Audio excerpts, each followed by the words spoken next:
Hello everybody, Uniquely Lady Charlotte, and I know my little car loud, it's a little Nissan Versa, what we expect. But at any rate, I'm on my way to go eat lunch with my grandson. The conversation didn't go as I thought it would last night.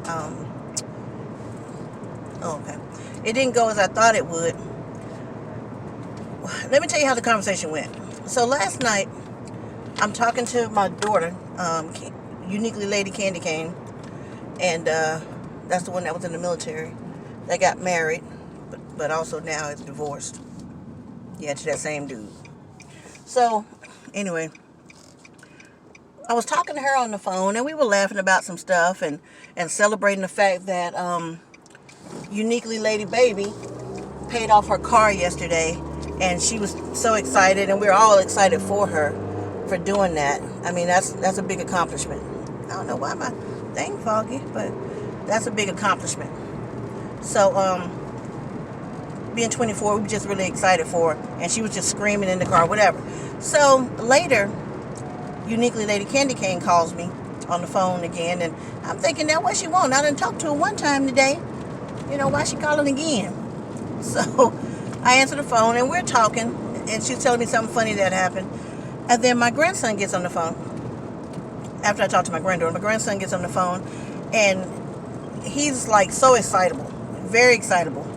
Everything is 911. So I said, hey, Blase. And he was like, hey, Grandma. I said, how are you? He's like, I'm fine, and how are you doing? Very polite. I said, I'm great. I just got back from Tampa, Florida. And he's like, oh, okay. I said, hey, one day I'm going to come down to your school and eat lunch with you. He says, well, hey, Mommy, she's coming to my school tomorrow to eat lunch with me. I said, no. I know. I was saying that one day I'm going to come and eat lunch with you. Not tomorrow. I am off work today. But I said, no, but not tomorrow. One day. Let me plan it. He told me she's coming tomorrow. Mommy, what time do I go to lunch? I said, Lajay. I'm screaming in the phone, Lajay, not tomorrow. Another Friday, another one. Because, see, I was going to do Uber all day today. And he's like, Mommy said I eat lunch at 11:45. I said, well, that's nice. I'm glad you eat lunch at 11:45, honey, but that ain't what I was talking about. I said, one day I'm going to come eat lunch with you. He said, so are you coming down here this weekend to spend the night? Because I go down there sometimes on the weekend. And Heidi Scotty will go with me sometimes. And I just stay the whole weekend down there at their house. And my grandson still sleeps with me. My grandson's about 6 feet tall, maybe 6'1". And I think he's in the 7th grade. Yeah, about 7th grade or so. And he still sleeps in the bed with me. Don't worry, Grandma. I'm coming back. I'm going to play Xbox with my friends. And I'm going to come back and get in the bed with you. He's got the headset on. He don't care nothing about what his friends think or his internet buddies think about him sleeping with his grandma. That boy love him some grandma. So I said, well, no, not this weekend. Count 2 more weekends from tomorrow. And then I'll be down there and I'll stay the weekend with you. And he's like, okay, but I'll see you tomorrow at lunch, right? And I said, well, he's like, I'm going to see you tomorrow at lunch, right? Okay. I said, I guess so. Because now I started thinking, well, I am off tomorrow. There's no reason I can't go. So I might as well go. Guess I'm going. All right, so that's where I'm on my way to eat lunch with my grandson. Middle school, and it's wonderful. I got to thinking about it. You know how many grandparents wished that their grandchildren wanted to spend time with them. How many parents have children that they wish wanted to spend time with them? And I'm blessed. My girls, 2 of them, they do want to spend time with me. And I enjoy spending time with them. What is this, Cop Day? I mean, what they doing? I know they got to get quota. So they can get their quota and that money goes into the city budget. Yeah, I understand all that. But dang, come on, man. Cops are, I like cops, but they make me skittish sometimes. It gets me skittish. So anyway, that's where I'm going. Going back to what I was talking about. Y'all know I get off subject. So I'm going down to eat lunch with my grandson. It's 10:58. Well, no, it's 5 minutes fast. So I'm going to say it's 10:55. Lunch started at 11:45. It's going to take me an hour and maybe take me an hour and 5 minutes to get there. So once I get away from the cops, then I can kind of smash on the gas. I'm not going to speed. I'm just going to drive creatively. And I'm going to keep up with the flow of traffic.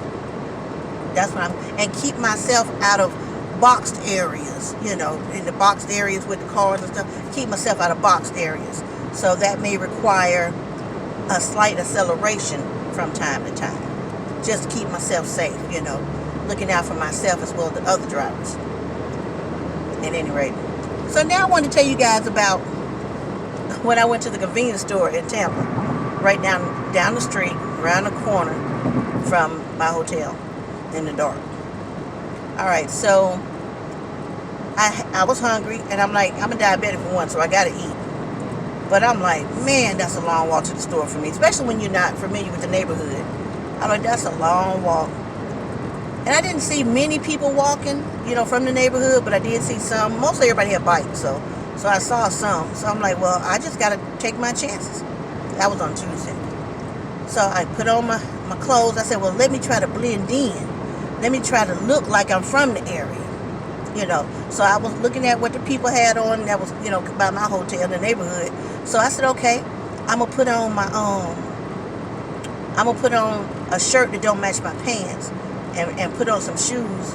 I ain't having 2 pair of shoes, some baby doll shoes and another pair of light boat shoes, and put on my shoes with the grips. That was my boat shoes. That didn't match nothing I had on, which was okay with me, because now I'm looking like, don't mess with me. I don't match, so don't mess with me. I mean, you got to admit, in the hood I grew up in, when you saw Sharon and her clothes didn't match that day, you knew not to mess with Sharon, because Sharon wasn't on her meds. She wasn't on her meds. She was a tough little midget lady. She was tough. She was a midget. But she was tough. She'd fight anybody. She was probably knee-high to a June bug, but she would fight anybody. And when her clothes didn't match, her shirt and her top didn't match, and her shoes wasn't together, and her sock game was off, don't mess with her. Don't mess, because she didn't take her medicines that day. That was just a key indicator for us in the neighborhood. Go ahead and leave Sharon alone now. She ain't bothering nobody. She might be talking to herself, praying to the Lord. I don't know. Just don't mess with her. Okay? She was big. I mean, she was little, but she was big. Okay? She was a very big presence in the neighborhood. Even the boys wouldn't even mess with her. And she had brothers and sisters, but you didn't even have to even go messing with them, because she was going to take care of it. And she didn't fight by the rules. She carried a knife or two, and she knew how to do that razor blade in the mouth thing. So we just left Sharon alone. She was little, but she was big. All right, so anyway, I started walking to the store. I'm already skittish. You got to watch your surroundings. I'm talking to Candace on the phone. There's not much Candace can do for me in Tampa, but, she's like, well, Mom, where you at? What you see around you? So I'm telling her what I see in case something happened. This is where I am.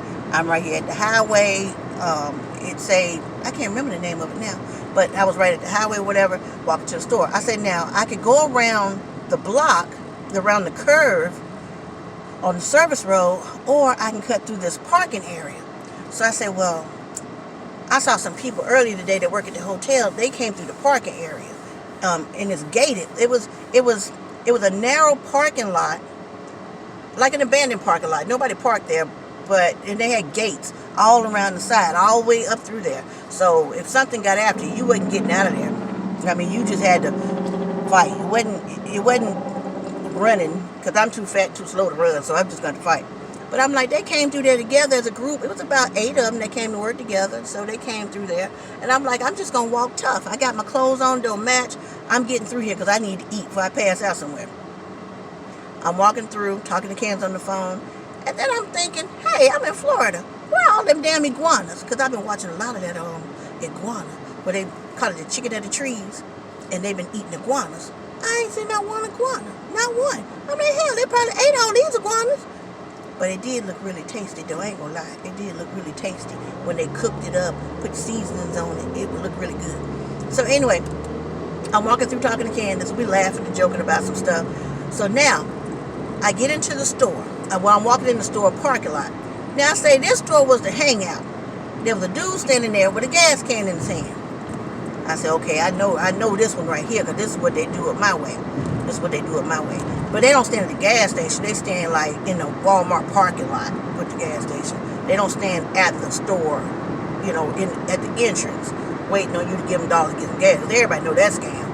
All right, so I say, so now I'm walking up toward him, and he turned and looked at me, and I'm like, okay, it's go time. It's about to be go time. Me and my frou-frou shoes, it's about to be go time. I'm getting ready to lose all these tracks, all of them. So he looked, but then I got an inner struggle going on, because I speak to everybody. Mama say, you're too damn friendly. You're just too damn friendly. All you see is rainbows and butterflies. Say, I pray for you so hard sometimes because you're just so darn friendly. I did have an inner struggle happening. I wanted to speak, but I didn't want to speak. And then you hear my little country twang accent, and then I'm a victim. Not saying that he was going to do anything to me, but I'm just saying you don't know people these days. You just don't know. So I was like, do I speak? Do I not speak? But I'm doing this while I'm walking. Do I speak to him? Do I do like the head nod? Or do I just look down and keep walking? But I can't look down because I need to be looking up and around to make sure it ain't nothing going down. So I'm like, I'm just so torn. But I'm still talking to Candace. I'm telling Candace what I see. By this time, I done got past the dude. So I didn't get a chance to speak because I had this inner thing going on in my head while I'm talking to Candace. All right, so I get in the store. I'm like, whew. Now in the store, there are a lot of people in the store. The neighborhood store, there's a lot of people in the store. But I noticed nobody's speaking to each other. Like, what's up, man? Man, I ain't seen you in a long time. How you doing, brother? Or, hey, girl, I ain't seen you in so long. How you doing? Something like that. How the children and the dog and everything, your grandparents all right and stuff. I didn't see none of that happening. So I'm like, do these people not know each other? That's the neighborhood store. Why they don't know each other? But it is beside the highway. Who is that calling me? That is my job calling me.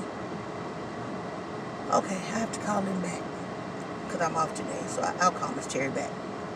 All right, so I go into the store and they got a Subway in there.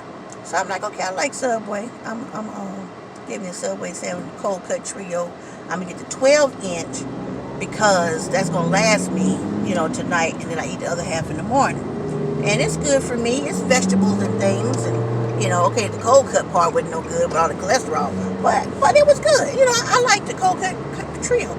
So I'm looking at the menu and stuff, but then I look behind me because I hear this noise behind me. Hold on.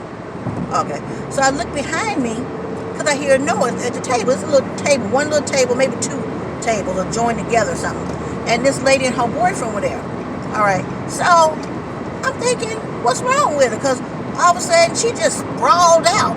Her movements were uncontrolled. She was all over the place, rubbing her head, sprawled out. She was just geeking. Well, that scared me. Before I knew it, I was like, pew, to the back of the store, standing over in the corner by the beer cooler, talking to Candace, telling Candace what's happening. I think this lady like on some K2 Spice or something. I think she on heroin. I think she done hit a rock, a Duke-Luck or something, because all her movements are just all over the place. She just spazzing. I say, I know about it, but I kind of don't know about it, but I know about it. So she said, why you run? I said, I just wasn't expecting it. And it was that fight or flight. So I flittered away. I just flittered